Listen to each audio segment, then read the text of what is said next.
Hi everyone. Today we will talk about how to fix or how to solve Snapchat forgot password.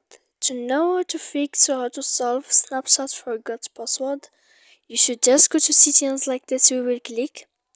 After that, in this page, you will go to apps, default apps, app settings. When you will see this list, you will go down to find the application of Snapchat and you will enter.